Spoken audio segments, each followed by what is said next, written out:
अस्सलामुअलैकुम। आज मैं आपके साथ शेयर कर रही हूँ मटर मसाला, और इसी तरीके से आप बार बार ये रेसिपी बनाना चाहेंगे तो ये रेसिपी बनाने के लिए मैंने 250 ग्राम मटर छील लिए है, जिसे हम करेंगे मैरिनेट। तो मैरिनेशन में हम इसमें ऐड करेंगे 1/4 टीस्पून गरम मसाला पाउडर, 1 टीस्पून ऐड करेंगे धनिया ज़ीरा पाउडर, हाफ टीस्पून हम इसमें ऐड करेंगे कसूरी मेथी, और 100 ग्राम हम इसमें ऐड करेंगे दही। और इन सभी चीज़ों को हम अच्छी तरह से अब मिक्स कर लेंगे।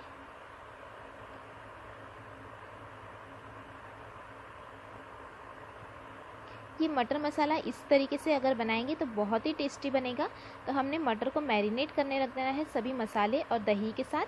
तो ये दही के साथ मैंने मटर को अच्छे से मिक्स कर लिया है, और अब हम इसे रख देंगे आधे घंटे तक मैरिनेट होने के लिए। आधे घंटे बाद हम एक पैन गरम करने रखेंगे और उसमें हम ऐड करेंगे 2 टेबलस्पून तेल। तेल को अच्छा गरम होने देंगे। तेल गरम होने के बाद हम इसमें ऐड करेंगे 3 तेज़पत्ता,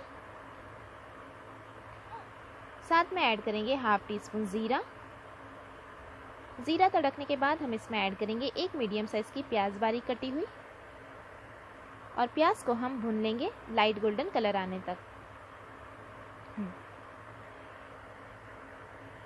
और ये देखिए प्याज को लाइट गोल्डन कलर आ गया है। तो इतनी हमें प्याज को यहाँ पर भून लेना है। अब हम इसमें ऐड करेंगे हाफ टी स्पून अदरक लहसुन का पेस्ट, और फिर से हम इसे भून लेंगे आधे से 1 मिनट के लिए, ताकि अदरक लहसुन का भी कच्चापन ख़त्म हो जाए। 1 मिनट भुनने के बाद हम इसमें ऐड करेंगे एक टमाटर का पेस्ट। तो यहाँ पर मैंने एक मीडियम साइज़ का टमाटर का पेस्ट बना लिया है, वो पेस्ट इसमें ऐड करेंगे। साथ में हम इसमें ऐड करेंगे 1 टीस्पून कश्मीरी लाल मिर्च पाउडर, 1/4 टीस्पून हल्दी पाउडर, नमक ऐड करेंगे स्वाद अनुसार, और सभी चीज़ों को अच्छी तरह से मिक्स करते हुए हम भून लेंगे तेल रिलीज़ होने तक।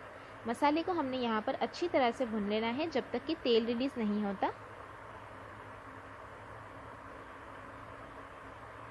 तो हाई फ्लेम पर हम इस मसाले को भूनेंगे। तो ये देखिए अच्छी तरह से मसाला हमारा भुन गया है और तेल भी रिलीज़ हो गया है। तो अब हम इसमें ऐड करेंगे 2 हरी मिर्च कटी हुई, और साथ में हम इसमें ऐड कर देंगे जो हमने मटर को मैरिनेट किया था वो।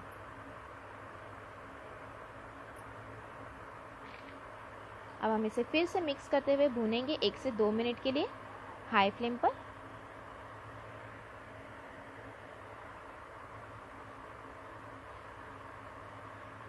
तो मिक्स करते हुए हमें हाई फ्लेम पर इसे भून लेना है लगभग 2 मिनट के लिए।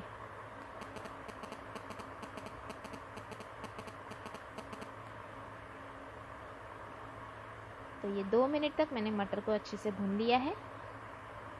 ये देखिए तेल रिलीज होने लगा है।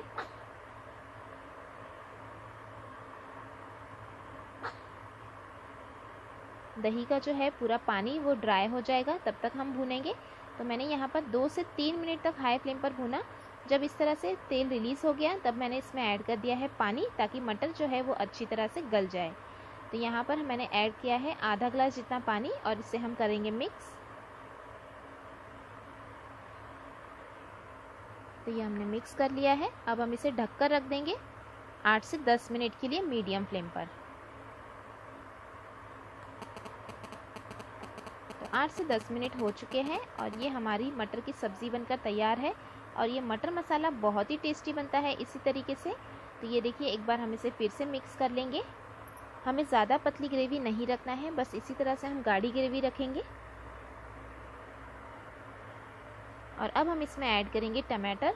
तो यहाँ पर मैंने एक मीडियम साइज़ का टमाटर ले लिया है, उसे कट करके डाल दिया है। साथ में ऐड कर देंगे थोड़ा सा कटा हुआ हरा धनिया, और फिर से हम इसे मिक्स कर लेंगे।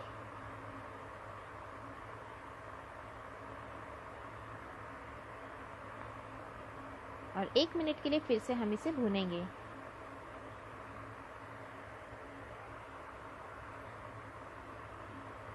और फिर से हम इसे रख देंगे ढककर 2 से 3 मिनट के लिए मीडियम फ्लेम पर। हमें टमाटर को ज़्यादा गलाना नहीं है। तो ये देखिए 2 से 3 मिनट तक मैंने पका लिया है, और ये हमारा मज़ेदार मटर मसाला बनकर तैयार है। तो अब हम इसे करेंगे मिक्स, और फिर से हम इसे हाई फ्लेम पर भूनेंगे 1 मिनट के लिए। मटर जो है वो अच्छी तरह से गल गए हैं। तो अब हम गैस की फ्लेम बंद कर लेंगे और गर्मा गर्म इसे करेंगे सर्व। आप इसे सर्व करें रोटी के साथ, पराठे के साथ या फिर दाल राइस के साथ। और ये मटर मसाला की रेसिपी आप ज़रूर बनाएं और रेसिपी कैसी लगी कमेंट करके भी ज़रूर बताइएगा। अच्छी लगी तो लाइक और शेयर भी ज़रूर कीजिएगा और चैनल को सब्सक्राइब भी ज़रूर कीजिएगा। Thanks for watching. Have a good day.